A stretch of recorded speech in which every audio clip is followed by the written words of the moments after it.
is super overdue and I apologize. But this question comes up all the time and today I really just want to talk about it. And that is the question of fixatives. As you can see, you have a ton of options. This is probably like 10% of the options available to you if you go onto Amazon or you walk into, you know, your local art wholesaler or Joann's and Michael's and AC Moore. There's a lot of options on the market for you.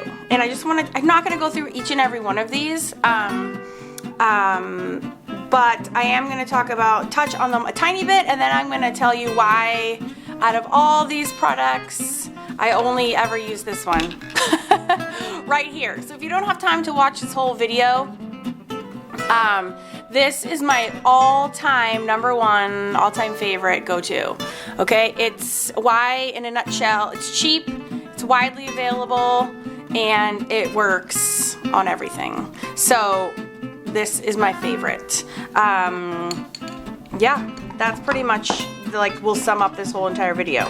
But there's a few things to touch on. So say you're walking down the aisle and you're like, I don't know which fixative or varnish to get or finisher. This one I think is very interesting. This is UV resistant clear. I've had this for a long time, and I used to put this over all of my acrylic paintings. Okay, so it's for photography, artwork, painted service. It's like for everything. You can even put it on dried or silk flowers, paper, wicker, glass, blah blah blah blah blah. And it's supposed to protect your artwork from harmful UV rays. Okay, but here's the thing, and this kind of pisses me off, is that if whatever materials you're working with, if they are not light fast, this is not going to save you. And I know this because I've tested this in the past. So things like any of your dilution sprays, all of Jane Davenport's mermaid markers, the Ranger, a lot of the Ranger projects, anything that's dye-based are not light fast. Even Copics are not light fast. So those are going to fade with time no matter what you put on top of them. It doesn't matter which cover you put on, those are going to fade. Just intrinsically, they are going to fade. So I don't buy this because it's more depends on like what product you're using underneath that spray. Okay. Matte finish, I just tried this one because I was trying to figure out, well, what's the advantage of this over my trusty Americana, and so I just sprayed like this watercolor. This is like just one of my junky journals, and I just wanted to see how it compared. Now this, my favorite does say matte, and this is also matte finish. Now this, I do have to say, is actually matte. Whereas mine, I say mine, I just love this product so much. This one says matte, and it definitely is more of a glossy. So if you want matte, then don't use the Americana one. You might actually want to use something like this. This is probably 1.5 times more expensive. But you can use it in the same way in that it is, I don't know if it's acrylic or not, but it's a non-gloss permanent finish. It dries fast and clear, and it seals all of your finished paintings. So this would also be an appropriate product if you wanted something matte. I just sprayed this is watercolor, and as you can see, there's no sheen whatsoever. This is sprayed with Americana. I just did this project yesterday, and if you can see, there is quite a gloss to it.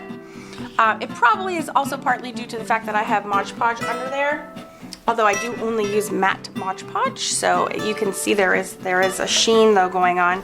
I do like the matte finish. It does not have a strong odor the way that this one does.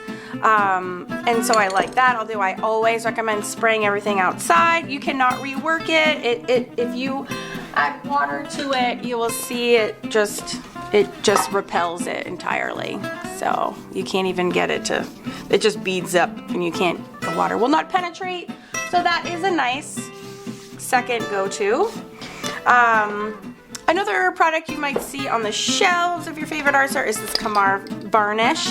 I just sprayed it on this side, and holy mother, it stinks.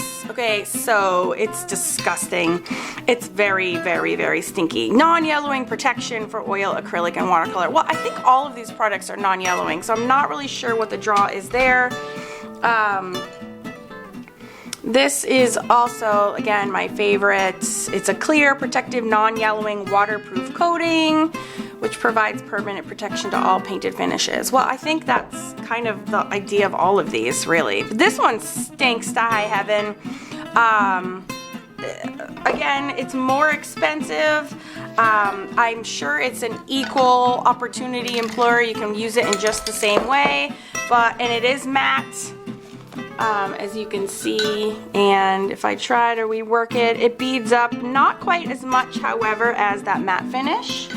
So I would not put this one on your shopping list. I don't personally see the draw. I really don't. It smells, it's more expensive, and there's other products that do the same thing. Okay. You also have brush versions. Well, here's this is like a clear gloss, but again, seals, protects, and revitalizes. That's sort of the same thing as this. I would just use this in more heavy duty, like furniture applications, bonds to practice. But again, fast drying, non-yellowing, UV resistant. All of these sprays are kind of getting at the same exact thing.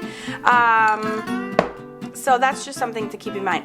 So what's the benefit of a spray over something that's like liquid is that if you're using a liquid varnish or sealer or protector, when you drag your brush across water-soluble materials, so say watercolors, or if there's a Stabilo under there, or any water-soluble pencil, or a gelato, or a Neocolor too, and then you brush your varnish on, you're going to be moving and manipulating your medium underneath, which is bad, right? That's bad.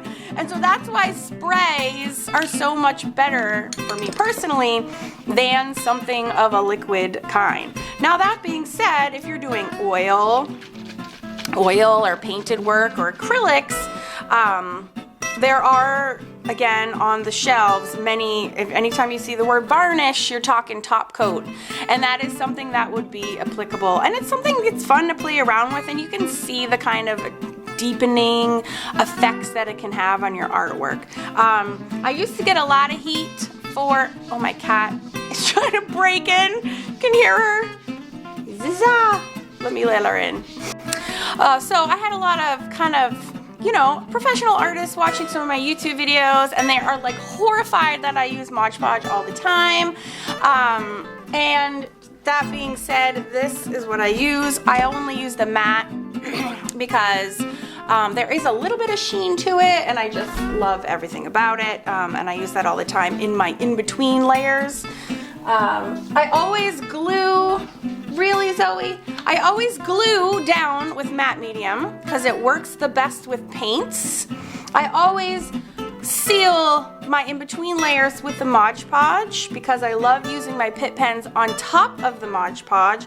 And then I always seal at the end with this Americana sealer and finisher spray because it's amazing. But when I had a couple of people that were horrified by my use of Mod Podge, they said, oh, you must use gloss, medium, and varnish. So I said, okay. So I went and I bought this ludicrously large and expensive bottle of gloss, medium, and varnish. And it did work exactly like the Mod Podge with two exceptions. One is it's really expensive. So even with my 50% off coupon, this is, it was much more expensive. And two, while it did work, just equally the same in terms of like water solubility and activating my Stabilo and all the magical things that Mod Podge does for me, it also took way longer to dry.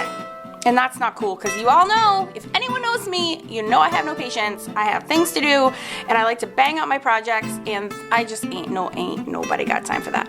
So whatever. It's sad that I bought this giant thing. But you can use this. If things are like adhered properly, you can swipe this over, and I did do this.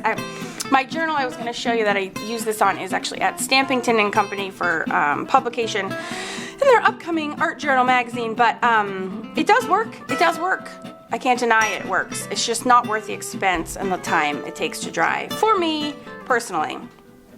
So the clear winner, again, this is like $7 at AC Moore. I can also buy it online at Amazon.